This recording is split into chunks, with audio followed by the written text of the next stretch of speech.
Hello everyone and welcome to the channel. My name is Steve, and with the previous video about the Allis-Chalmers All-Crop 72 Combine, there were several comments from viewers who mentioned it brought back memories they had using a combine like this or similar to it. So that got me to thinking, I wonder if any of the viewers could have possibly owned and used this very machine. But first, I'd like to thank and welcome all the new subscribers to the channel that came along on the previous video. Your subscription is very much appreciated, and if you're watching this and have not subscribed, please do so. We're trying to reach 1,000 subscribers before the end of this year. Well, let's dig into some information I've uncovered from the operator's manual.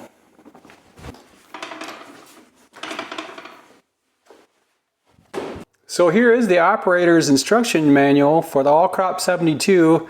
This came with a combine when I purchased it. It also came with a parts manual and I believe it was a dealer setup manual. So it came with 3 manuals. And something I did not notice until fairly recently was that the serial number actually does correspond to the serial number that is on the combine.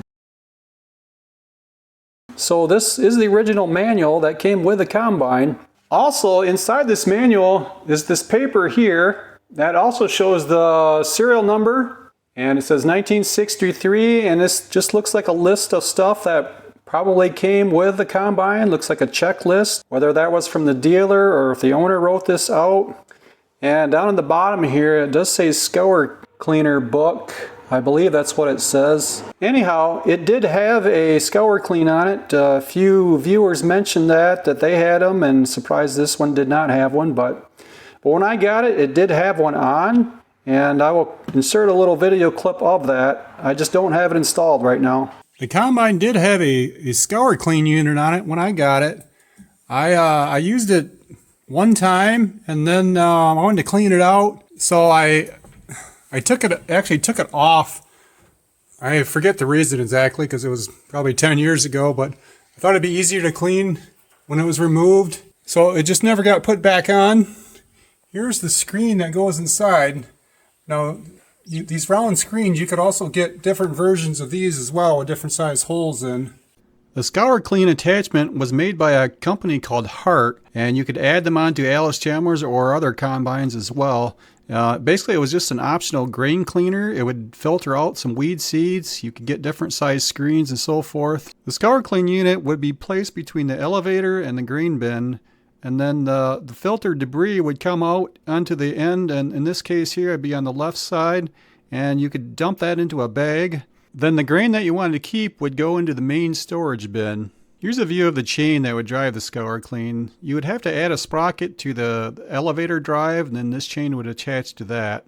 There's also an extra auger. The owner I bought it from was going to at one time make an extension so we could put it on taller wagons, but never got to it. If we look at the first page here, we'll zoom up a little.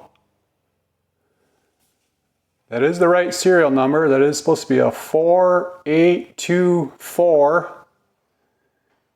And if we go over here we have some additional information. It's pretty hard for me to read the information here. From what I can tell, it says delivered to, it looks like it says maybe Wesley Worthington. And then the dealer was, it looks like J. Mercer. So, and then it says this RR, I believe, is rural route and 1, and then box number 415. And the town, I could not make this out at first. I believe now it does, it says, it looks like N.O. Liberty, Indiana. Looking at the map, there is a North Liberty, Indiana, so I believe that's what it is. Also, here it says State, Indiana. Of course, the phone number with an area code. So now to the dealer information. It looks like it says Walkerton, Indiana, and then again the serial number, and it says service by nobody. If you scroll down towards the bottom here,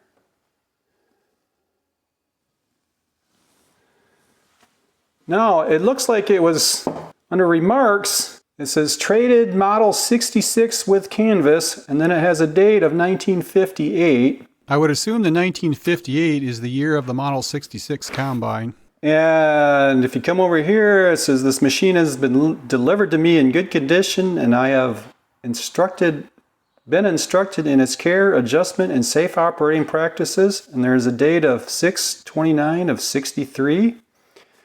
And it says delivered by the dealer. Now it says, as far as I can tell, it says Mercer. And owner operator, okay, I think this is still dealer information. I believe this could be the dealer who delivered it signature, and I can't make that out at all. So it appears the original owner's name could have been Wesley Worthington, but it's kind of hard to tell, or it could be something similar to that.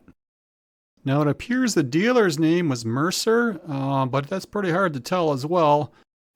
I'm fairly confident the town the combine was delivered to was North Liberty, Indiana, and then it came from a dealer in Walkerton, Indiana. Let's take a look at a map to see where these towns are in relationship to each other, and then I'll show you where the town I purchased it from. We're going to zoom up to North Liberty, Indiana, which is in the northern part of Indiana, and we're going to show you where that is in relationship to Walkerton, Indiana, which is the dealer it looks like it had come from originally. So the distance between those two towns is about 6 miles. And now we're going to go over to LaPorte, Indiana, where it was made. North Liberty is only about 23 miles from LaPorte, Indiana.